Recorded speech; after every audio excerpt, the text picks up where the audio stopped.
Peux-tu me dire ce qu'est une expression littérale? Imagine cette situation. 5 cartons devant toi, dont 3 sont scellés. Au-dessus de ces différents cartons, tu as les chiffres 3, 5 et 11 qui désignent le nombre total d'éléments qui est à l'intérieur de ces cartons-là. Et le problème ici à résoudre, c'est de connaître quel est le nombre total d'éléments dont on dispose. Au-dessus des 3 premiers cartons, tu as les chiffres 3, 5 et 11. Dans les 2 autres cartons restants, le premier contient 2 carreaux et le deuxième contient 4 carreaux.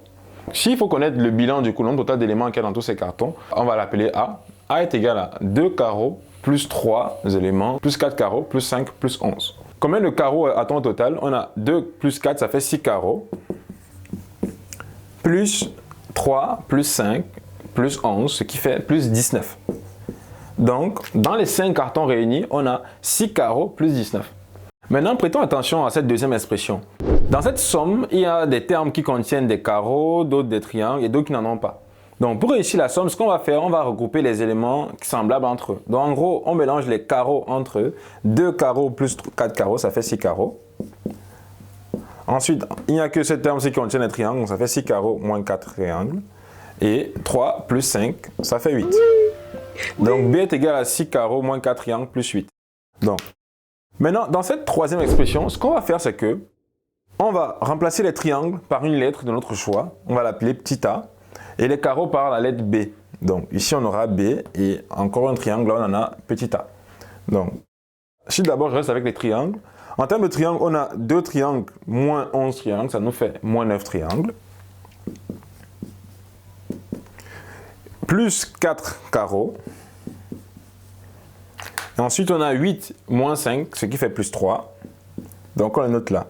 Comme on avait dit au départ, les triangles sont des A, donc ça me donne moins 9A, plus 4B, plus 3.